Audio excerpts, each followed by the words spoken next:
Et soyez les bienvenus ce dimanche matin entre 8h30 et 9h, votre magazine Tendance Confidence diffusé sur Tendance Ouest. Aujourd'hui, interview téléphonique avec Julie Zenati, chanteuse bien connue du public de Tendance Ouest. Bonjour Julie Zenati. Bonjour. Alors comment allez-vous en cette période de confinement? Écoutez, plutôt bien, je vais pas me plaindre, hein. J'ai la chance d'avoir mes enfants et mon mari à mes côtés, tout le monde en bonne santé.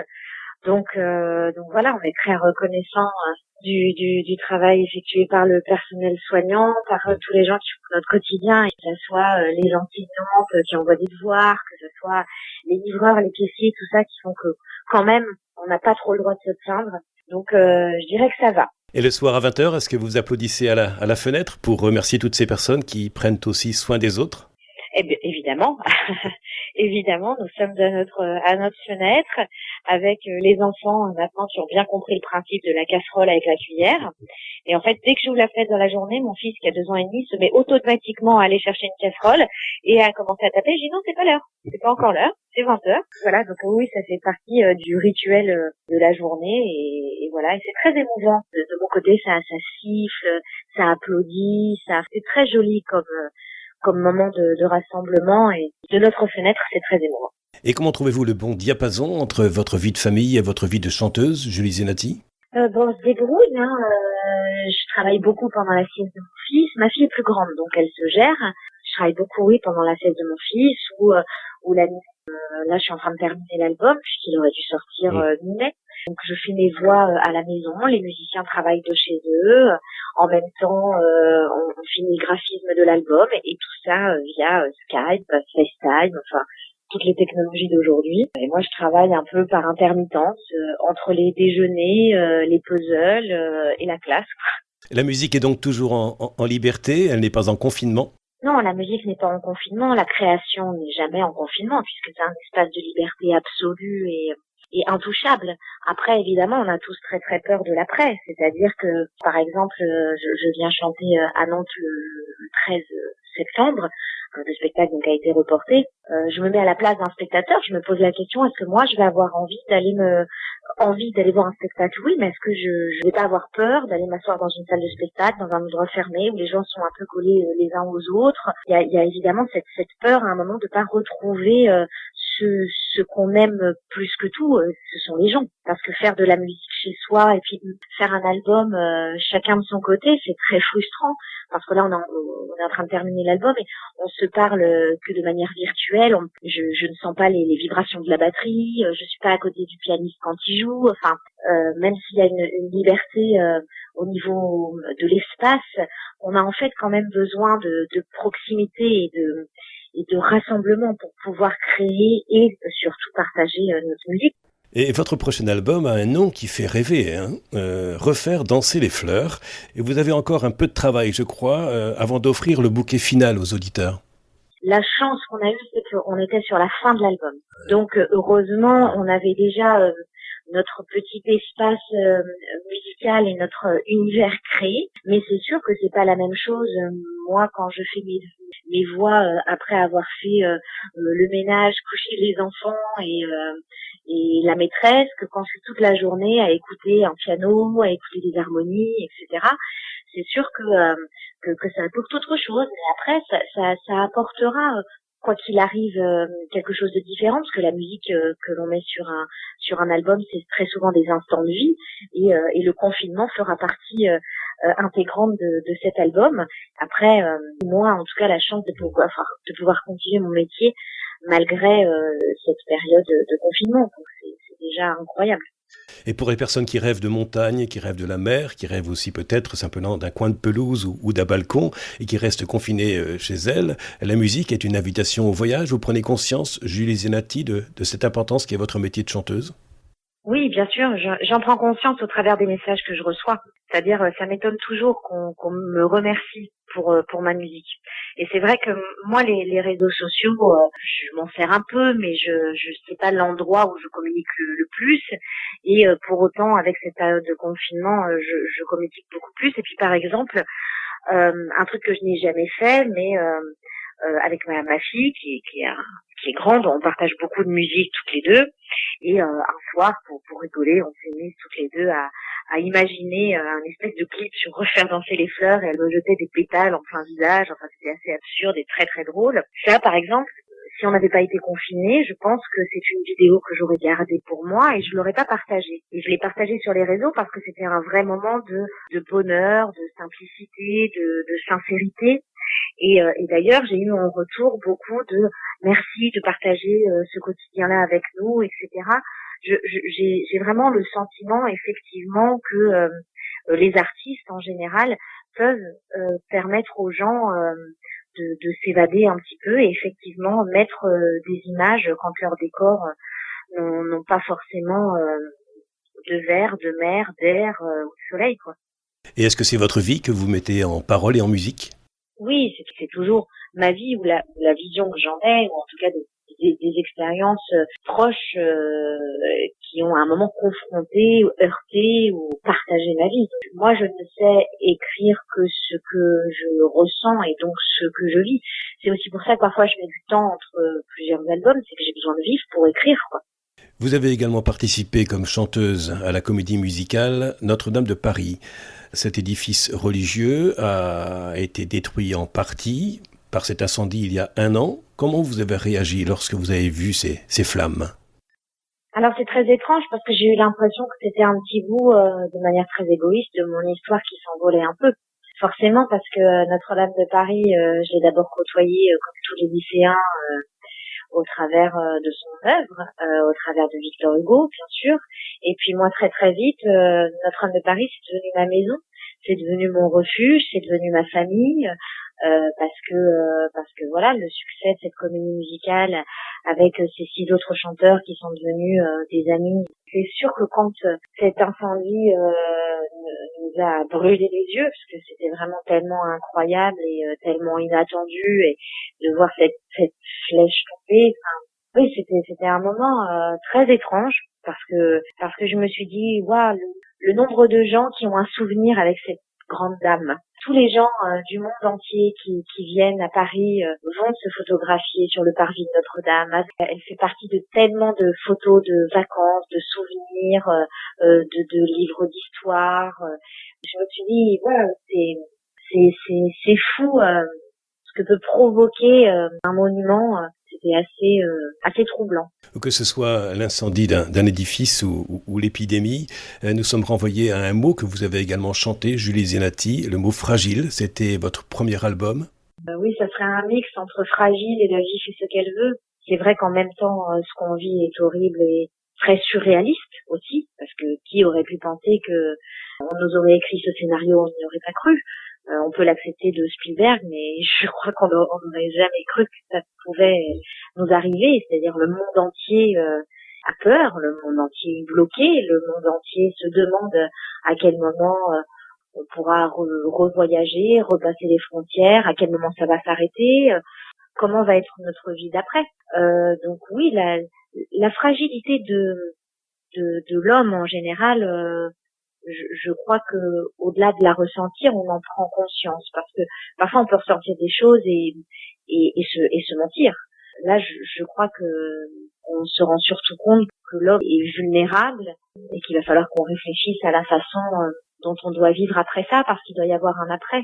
Et Julie Zenati, vous êtes l'invitée de Tendance Ouest et son magazine Tendance Confidence, interview réalisée par téléphone. Eh bien, nous allons écouter maintenant un extrait de votre nouvel album, dont la tournée commencera le 13 septembre 2020 à Nantes. Écoutons le morceau leader de cet album, Refaire, danser et les fleurs, ça va faire du bien en période de confinement. Tendance Ouest. Tendance Ouest. Suite de votre magazine Tendance Confidence, réalisé par téléphone. Aujourd'hui, c'est Julie Zenati qui en est l'invitée, chanteuse, et également passionnée par ce mot de solidarité. Vous l'exprimez à travers les Restos du Cœur, et également à travers les Enfants de la Terre, le Cœur des Femmes. Et puis également, vous soutenez aussi une cagnotte pendant ce temps de confinement, hashtag Protège ton soignant. Protège ton soignant, oui. Oui, pour moi, j'ai trouvé cette initiative très belle dans le sens où c'est une initiative solidaire. C'est des gens comme vous et moi qui ont décidé d'ouvrir cette cagnotte et puis de demander aux gens de participer. Il n'y a pas de chanson, il n'y a pas de cadeau. C'est juste tout individu qu'on est, essayer de se placer dans un collectif. C'est vrai que les vies qu'on mène peut-être nous ont trop amené à un individualisme qui font que parfois on oublie que à un moment le commun et le commun c'est vraiment être ensemble et pouvoir permettre à des gens de survivre. Et clairement protéger son soignant, comme est intitulé la cagnotte, ça me semblait essentiel de pouvoir être une voix de cette initiative. C'est juste un circuit beaucoup plus court. Évidemment, personne ne se substitue à l'État et c'est un circuit plus court qui permet que chaque hôpital demande à cette cagnotte un respirateur. Et tout de suite, on sait comment l'argent est dépensé. Et tous les jours, ils postent, voilà, dans tel hôpital, on a acheté tant de respirateurs, dans tel hôpital, on a fait livrer tant de masques. Et voilà, et donc, je trouve que c'est une chaîne de solidarité incroyable qu'il faut mettre en avant. Et d'ailleurs, les gens sont très généreux et je pense se reconnaissent aussi parce que, en fait, c'est pas vous donner de l'argent et puis vous savez pas où ça va. Tout de suite, on sait où l'argent va. Et ça, je pense que ça rassure tout le monde parce qu'on a évidemment tous peur de choper cette saloperie et de se retrouver en réanimation. Hein. Donc ça éveille quand même des consciences. Donc je trouve que voilà, protège ton soignant, c'est une cagnotte Litchi et j'invite tous les auditeurs de Tendance Ouest à aller jeter un œil, peu importe, 1 euro, 10 euros, 100 euros, peu importe. Mais voilà, c'est une manière de lutter aussi contre le sort, quoi. Tandis que des personnes fuient les guerres, fuient la famine également, nous l'avons bien vu avec ces différents bateaux qui essaient de traverser la mer Méditerranée, mais pas uniquement. D'autres personnes dans le monde sont confinées pour des raisons de pandémie. C'est vraiment étrange, Julie Zenati, ce monde que nous pouvons vivre. Quel est votre regard sur ces différents faits ? Je crois que justement cette période de confinement fait qu'on commence à tous s'en rendre compte. Et c'est ça qui est presque plus flippant, mais ça fait partie d'une peur, la peur de l'après. C'est-à-dire que comme on pouvait en parler dans Méditerranéenne, on parle d'exode, on parle d'exil, et quand on met ces deux mots-là, en général, quand on traverse la Méditerranée, c'est pas par choix, et quand on la traverse, on la traverse pas sur un yacht, on la traverse en général dans des cales de bateaux, et on a vu d'ailleurs ces dernières années les massacres en Méditerranée. Des fois, il n'y a pas le choix, et on quitte son pays qu'on aime et qui nous a fait naître parce que c'est la guerre, parce que c'est la famine. Et ce projet méditerranéen ici ou là-bas, Julie Zenati, c'est vous qui l'avez initié, vous l'avez conçu et mis en place artistiquement, ce projet avec beaucoup d'artistes comme Chimène Badi, Claude Capéo, mais aussi Slimane, Enrico Macias, et cet album a été écrit en 7 langues, et on y découvre des voix de l'autre côté de la Méditerranée, on y découvre des chanteurs sous une autre intimité, celle des racines de la famille, et la famille, ça vous tient à cœur. Et évidemment, c'est un thème qu'on a abordé dans l'album méditerranéen, et c'est quelque chose aussi qui fait peur et qui est très révélateur de toutes les vitesses qu'il existe dans le monde dans lequel on vit. Et là, pour la première fois, on est tous dans la même situation avec ce virus qui attaque partout à plus ou moins grande échelle. Et peut-être que ça va réveiller une conscience quelque part à un autre endroit, peut-être le prix de l'humain, peut-être. J'ose espérer que peut-être ça va nous faire réfléchir là-dessus. C'est-à-dire sur la dignité de la vie humaine. Oui, bien sûr, évidemment. Évidemment, je me souviens quand on a écrit avec Cécile Gabrier L'exil, qui est une chanson donc, qui est dans l'album Méditerranéen. Au départ, on nous a dit non, la Méditerranée, ça doit être solaire, ça doit être joyeux, ça doit être. Ouais, mais en fait, la Méditerranée, c'est pas que ça. Et la Méditerranée, peut-être que justement, elle a toutes ces sonorités de joie et de partage, parce que ce sont des peuples itinérants qui ont été chassés d'endroit en endroit, et qu'à un moment, pour pouvoir continuer de vivre, il fallait garder la tête haute, rester digne et se faire du bien en partageant quelque chose qui est universel et qui n'a pas de langue, c'est la musique. Parce qu'il y a des réalités que je pense on n'ose pas forcément regarder, parce que finalement c'est trop dur, comme cette image de l'enfant qu'on avait trouvé sur la plage. Il y a peut-être des questions qu'on se posera de manière plus générale. Nous connaissons tous des événements qui ont marqué notre vie. Le Covid-19, cette épidémie, doit nous permettre, selon vous, aussi de changer notre regard sur l'humain ? Oui, je pense. Je veux dire, par exemple, on remercie aujourd'hui les livreurs, les épiciers, tous ces gens que peut-être on n'a pas assez regardé en fait avant ça. C'est-à-dire que moi je vois à quel point les maîtresses de ma fille sont investies malgré la distance. Tous les jours, elles proposent des choses pour les enfants, elles prennent des nouvelles des enfants. Tous les jours, elles essaient de rendre leur quotidien léger. Et ça n'a pas de prix.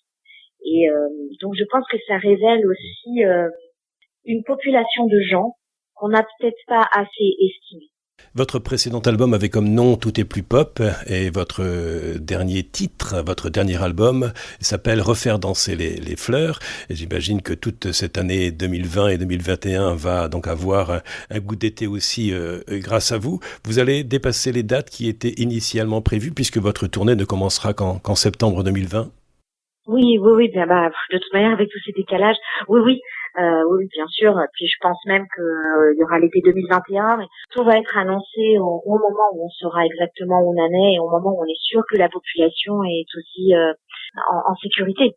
Moi, je ne monterai pas sur scène. Il y a quelques doutes que les gens qui viendront me voir puissent tomber malades.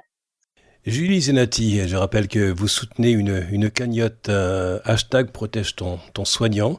Est-ce que vous avez un message à adresser aux auditeurs de Tendance Ouest? Je sais que ces auditeurs vous tiennent à cœur puisque vous les rencontrez régulièrement lors des différents Tendances Live. Vous y êtes venu dans plusieurs villes de Normandie. Est-ce que vous avez un message à leur adresser en cette période de confinement, Julie Zenati?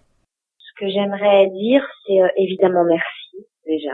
De bien rester chez soi, de bien respecter les règles. Clairement, c'est sûr, le soleil brille, on se dit moi je ne risque rien, mais non, c'est faux. Et puis se dire qu'après tout ça, il va falloir vraiment, même si on garde nos distances sociales de sécurité, parce que la vie d'après va être un peu différente, ne pas oublier que les plus beaux messages que l'on peut faire, c'est au travers des regards que l'on pose sur les gens, et que peut-être il va falloir attarder un peu plus le regard sur les gens qui font partie de notre quotidien et finalement à qui on fait pas forcément des yeux sourire, quoi. Les yeux sourires, c'est une belle expression que vous nous laissez ce matin en période de confinement. C'est un bon traitement également. Merci à vous, Julie Zenati. Merci. Dans quelques instants, votre journal de 9h proposé par la rédaction de Tendance Ouest. Auparavant, c'est votre billet spirituel et ce dimanche, il vous est donné par l'abbé Laurent Lair du diocèse de Bayeux et Lisieux. Et quant à moi, je vous dis à la semaine prochaine. Bon travail, beau confinement. Prenez soin de vous, prenez soin des autres. Podcast by Tendance Ouest.